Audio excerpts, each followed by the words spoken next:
Welcome to today's session on stress and burnout management in nursing. Nursing is one of the most meaningful professions, but it is also one of the most demanding.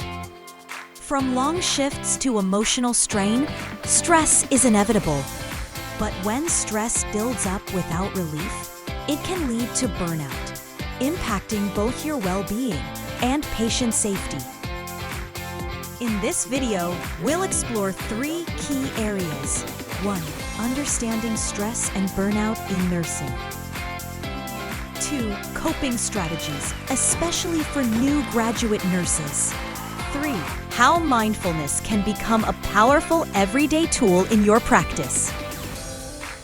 Let's begin with the basics. Stress is your body's natural response to challenges. In nursing, this can look like this. Feeling constantly rushed. Struggling with fatigue after long shifts. Difficulty concentrating, or emotional ups and downs. Stress itself isn't always bad. It can motivate you to act quickly and solve problems. But when stress is chronic, it can lead to burnout. Burnout goes beyond temporary tiredness. It is a state of emotional, physical, and mental exhaustion caused by prolonged stress.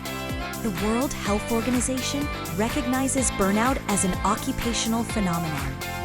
In nurses, burnout often appears as emotional exhaustion. You feel drained at the start of your shift. Depersonalization. You detach from patients, treating them as tasks rather than people. And a reduced sense of accomplishment. You feel like your work doesn't make a difference anymore.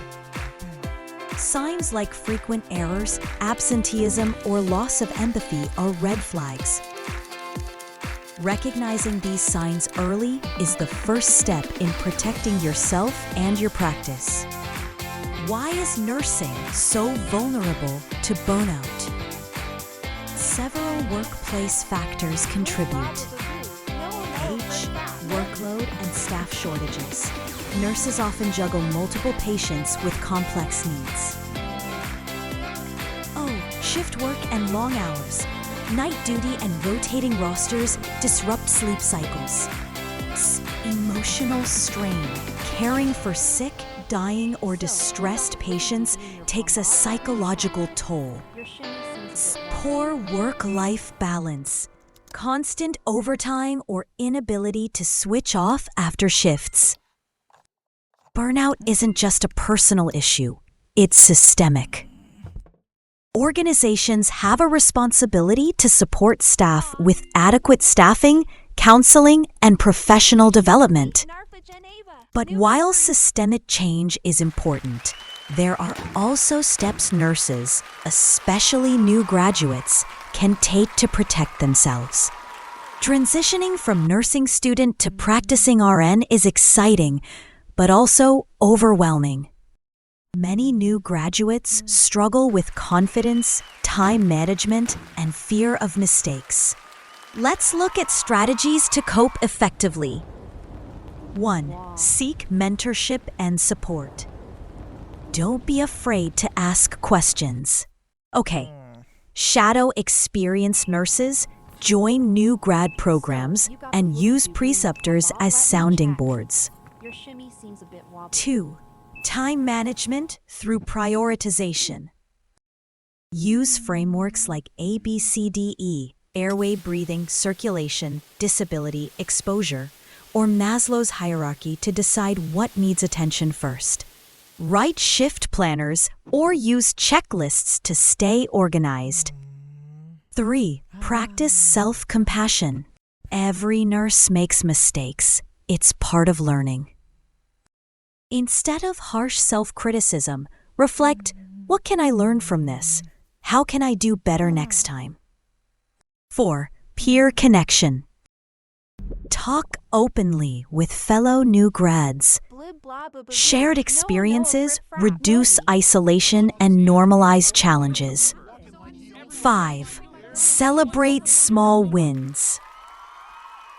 At the end of each shift, identify one thing you did well. These moments build confidence over time. Remember, every expert nurse was once a nervous new graduate. Coping strategies help you survive your first year and thrive beyond it. Now let's talk about mindfulness, a tool that not only reduces stress but improves patient care. Mindfulness is the practice of being fully present in the moment without judgment. In nursing, this means paying attention intentionally to your breathing, your body, your patients, and your environment. Benefits of mindfulness in nursing include secondary, reduced stress and emotional reactivity. Better concentration, which can lower error rates. Improved communication and empathy with patients. Practical techniques you can use during your shift. 1. Mindful breathing. Before entering a patient's room, take 3 slow, deep breaths. This centers you and clears your mind. 2. Body scan. During a short break, notice areas of tension in your body. Release the shoulders, unclench the jaw, and relax the hands. 3. Mindful listening. When a patient or colleague speaks, give them your full attention. Don't think ahead to your next task. If you found this video helpful, don't forget to subscribe to the channel for more professional nursing content, including skills training, aged care education.